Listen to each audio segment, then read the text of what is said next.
Welcome to Alcatraz, the Rock, a fortress in the middle of San Francisco Bay, surrounded by 1.5 miles of deadly currents and freezing black water. The FBI stated that escape was physically impossible. No one had ever survived the swim, but Frank Morris, a criminal genius with an IQ of 133, had a different plan. For 2 years, he chipped away at the concrete walls, a plan built on patience, silence, and a sharpened spoon. June 11th, 1962. A storm raged outside, masking the noise. Night check. The guards shone their flashlights. They saw a man sleeping soundly. The perfect illusion. But it was a lie. The head was made of soap and hair. The wall was broken. And while the guards watched a dummy, the ghosts were already vanishing into the cold, dark ocean.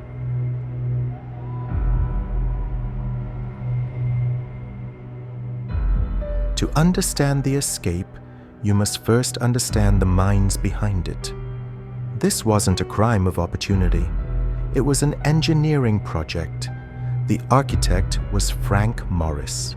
Abandoned as a child, raised in foster homes, he learned early that the only person he could rely on was himself. He was a veteran escape artist. He had already broken out of prisons in Louisiana and Florida. To him, Alcatraz was just another puzzle waiting to be solved. Then there were the Anglin brothers, John and Clarence, bank robbers from Georgia. They weren't scholars, but they were resourceful. They grew up swimming in the dangerous currents of the Chattahoochee River. They had the stamina that Morris lacked. And finally, Allen West, the fourth man. The man who helped build the raft, but would never leave the island.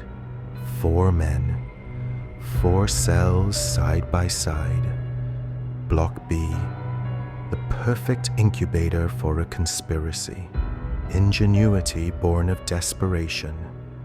The plan hinged on tools that didn't exist. They had to invent them. It started with the spoons, stolen from the mess hall, handles sharpened into crude chisels. Night after night, they dug into the salt-corroded concrete around the ventilation grills. But digging by hand was too slow. They needed power.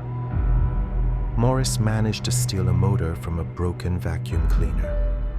With a metal rod and some batteries, he built a silent electric drill. To hide the sound of the drilling, Morris played his accordion loudly during music hour. Under the cover of melody, the walls were crumbling. And the escape vehicle? Not wood, but rubber. They acquired 50 military-grade raincoats. Using steam from the pipes and stolen glue, they vulcanized the seams together, creating a 6-by-14-foot inflatable raft. A miracle of engineering hidden in plain sight. The night of June 11th, 1962. The prison fell silent. The lights hummed. The signal was given. In their bunks, the men prepared the final deception. They carefully placed the papier-mâché heads on their pillows, painted with flesh tones, adorned with real human hair gathered from the barbershop floor. In the dim light of the corridor, the illusion was terrifyingly perfect. The guards walked right past them, checking off names, staring at ghosts. While the guards patrolled the empty cages, the real men were already moving. Behind the cell walls, in the narrow, dark utility corridor, Morris and the Anglins began their ascent. It was a vertical nightmare. They climbed 30 feet up a network of plumbing pipes. Every slip could be fatal. Every metallic clank could give them away. It was a maze of rust, steam, and darkness. But not everyone made it. Allen West, the fourth conspirator, was struggling. The cement around his grill hadn't softened enough. He kicked, he pulled, His fingers bled against the wall, but the grill wouldn't move. By the time he finally broke through, silence. The others were gone. He was left behind, the only witness to the greatest escape in history. On the roof, the three men held their breath. The wind howled. Below them, the searchlight swept the yard in a rhythmic, deadly dance. Above, the storm provided the only cover they had. They slid down a 50-foot kitchen pipe to the ground. The friction burned their hands, but they didn't stop. They scrambled over 2 barbed wire fences and reached the water's edge near the power plant. The ocean was angry. The waves were violent. The water was a bone-chilling 50 degrees. Hidden in the fog, they inflated the raft using a small accordion-like concertina. At roughly 10 p.m., Frank Morris and the Anglin brothers pushed off from the shore. They vanished into the thick fog, into the cold black water, and straight into legend. The morning sun rose on empty cells. The alarm blared.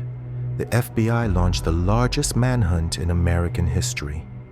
For 12 days, military helicopters, boats, and hundreds of officers scoured the bay.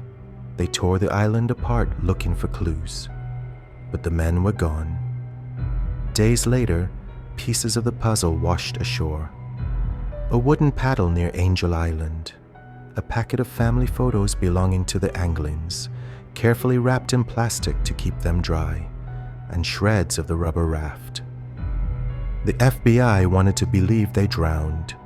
They stated that the freezing temperatures and the violent currents made survival impossible.